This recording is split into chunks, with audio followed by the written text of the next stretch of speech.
اب السلام علیکم ورحمۃ اللہ وبرکاتہ۔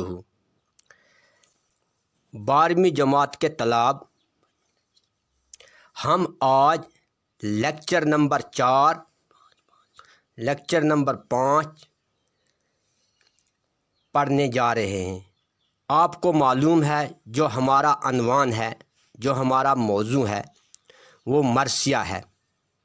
مرثیہ کا آج ہم 5ویں قسط پڑھیں گے۔ مرثیہ کا عنوان جو ہے جنگ کے لیے ہون محمد کی رخصت، جو ایک مشہور مرثیہ گو شاعر میر انیس نے لکھا ہے۔ میر انیس کا اصلی نام میر بابر علی تھا اور انیس ان کا تخلص تھا۔ پیارو بچوں، آپ کو معلوم ہونا چاہیے کہ یہ مرثیہ ایک بڑا مرثیہ تھا جس کے کل 17 بند تھے۔ تو ہم آج بند نمبر 16 اور 17 پر اختتام کریں گے۔ آپ کو یہ بھی معلوم ہونا چاہیے کہ مرثیہ کے مشہور شاعر میر بابر علی انیس بہت مشہور شاعر تھے، جنہوں نے لگ بھگ 2.5 لاکھ اشعار لکھے ہیں۔ تو آج ہم بند نمبر 16 اور 17 پڑھیں گے۔ اس کے بعد میں آپ کو چند سوالات دوں گا اور ان کے جوابات بھی آپ کو بولوں گا۔ اس کے بعد وہ آپ جو لنک دی گئی اس لنک کو دوبارہ ڈاؤن لوڈ کر کے اس سے وہ پوری تفسیر اور پوری جانکاری کے ساتھ حاصل کر سکتے ہو۔ تو میں اب بند نمبر 16 پر آؤں گا۔ جان ہونٹوں پہ آ جائے گر پیاس کے مارے، جان ہونٹوں پہ آ جائے گر پیاس کے مارے، غش کھا کے جو گرو بھی تو دریا سے کنارے، پانی کو ترستے رفقا مر گئے سارے، پانی کو ترستے رفقا مر گئے سارے، یہ آب رواں بند ہے ماموں پہ تمہارے، یہ آب رواں بند ہے ماموں پہ تمہارے، تلواریں ہیں موجوں کی روانی نہ سمجھنا، تلواریں ہیں موجوں کی روانی نہ سمجھنا، دریا ہے لہو کا اس سے پانی نہ سمجھنا، دریا ہے لہو کا اس سے پانی نہ سمجھنا۔ تو بیٹو، یہ بند نمبر 16 اب اس کی تشریح ہے۔ دیکھیں گے کہ بند نمبر 16 میں جب ماں حضرت ہون محمد کو میدان جنگ کے لیے رخصت کرتے ہوئے جو نصیحتیں فرما رہی ہیں، تو یہ ان کی آخری نصیحت ہے جو اپنے پیارے بیٹوں کو فرما رہی ہیں۔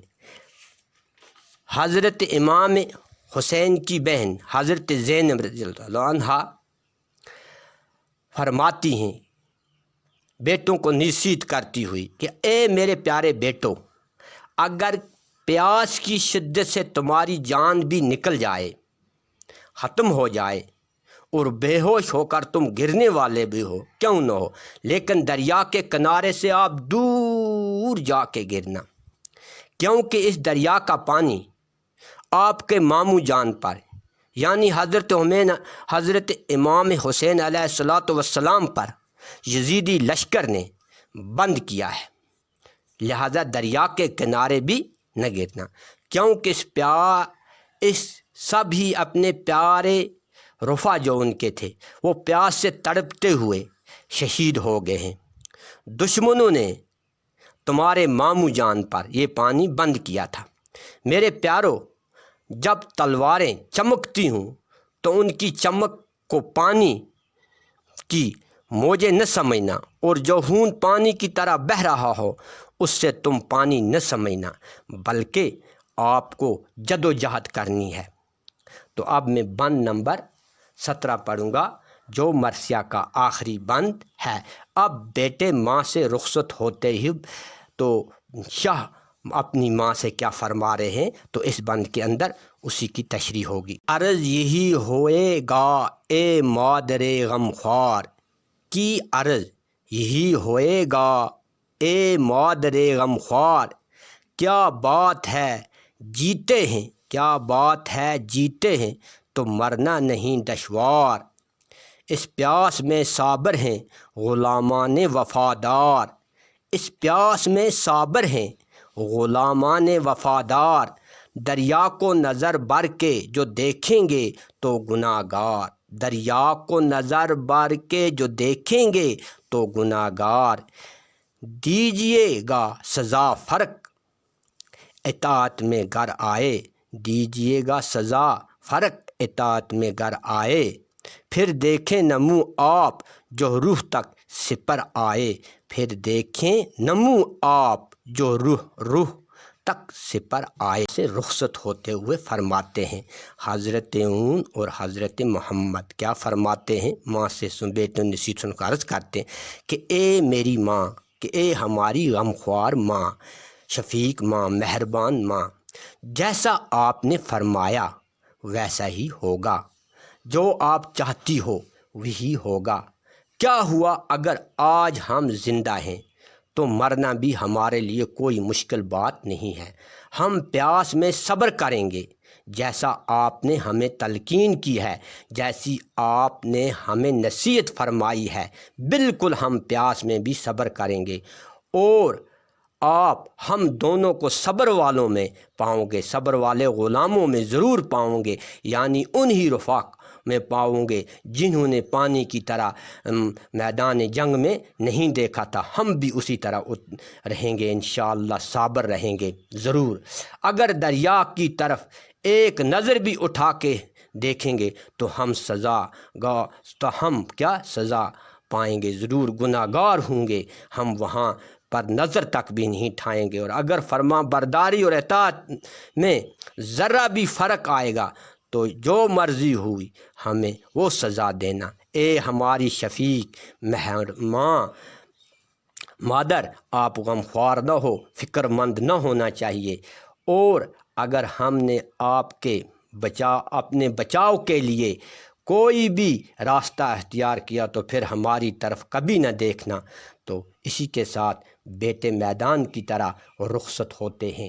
تو اب آپ کے سامنے میں چند سوال پیش کروں گا، چند سوال بتاؤں گا جن کو آپ نوٹ کریں گے اور پھر بعد میں یاد بھی کریں گے۔ یہ سوال آپ کو objective type, short type question ہوتے ہیں۔ آپ کی نصابی کتاب میں 19 کے مرثیہ کا عنوان کیا ہے؟ سوال پھر سنیے، آپ کی نصابی کتاب میں 19 کے مرثیہ کا عنوان کیا ہے؟ جواب، حضرت اون و محمد کی جنگ کے لیے رخصت، حضرت اون و محمد کی جنگ کے لیے رخصت۔ سوال نمبر 2، مرثیہ کس زبان کا لفظ ہے؟ مرثیہ عربی زبان کا لفظ ہے جو لفظ رسا سے مشتق ہے، جس کے معنی رونا، ماتم کرنا۔ پھر سننا، مرثیہ کس زبان کا لفظ ہے؟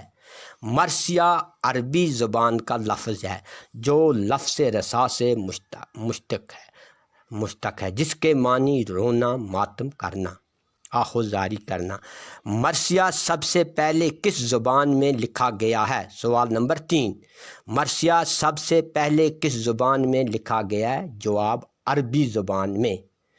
جواب، عربی زبان میں۔ اردو کا پہلا مرثیہ گو کون ہے؟ یعنی اردو کا پہلا مرثیہ گو شاعر کون ہے؟ جواب، میر ضمیر، میر ضمیر۔ سوال نمبر 5، مرثیہ کے اجزائے ترکیبی لکھیے، یعنی مرثیہ اجزائے ترکیبی 8 ہیں: چہرہ، سراپا، رخصت، آمد، رجز، جنگ، شہادت، بین۔ پھر سنیے، مرثیہ کے اجزائے ترکیبی 8 ہیں: چہرہ، سراپا، رخصت، آمد، رجز، جنگ، شہادت، بین۔ اب آپ سوال نمبر 6 سنیے، حضرت امام حسین کے والد کا نام کیا تھا اور والدہ کا نام کیا تھا؟ جواب، والد کا نام حضرت علی رضی اللہ تعالیٰ عنہ اور والدہ کا نام حضرت بی بی فاطمہ رضی اللہ تعالیٰ عنہا۔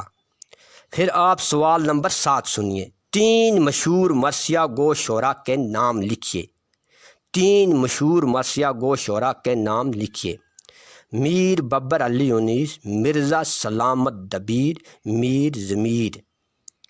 اب سوال نمبر 8 ہے، سپر کے معنی کیا ہیں؟ سپر کے معنی کیا ہیں اور اس کی ضد کیا ہے؟ سپر کے معنی ڈھال جو تلوار کے بچاؤ کے لیے ہوتی ہے اور اس کی ضد تلوار ہے۔ سپر کے معنی کیا ہے؟ ڈھال، اور اس کی ضد کیا ہے؟ تلوار۔ آپ کی درسی کتاب پر یہ صفحہ نمبر 217 سے 223 تک یہ میر ببر علی انیس کا مرثیہ ہے۔ غلط پڑھے ہے نا کہ شعر غلط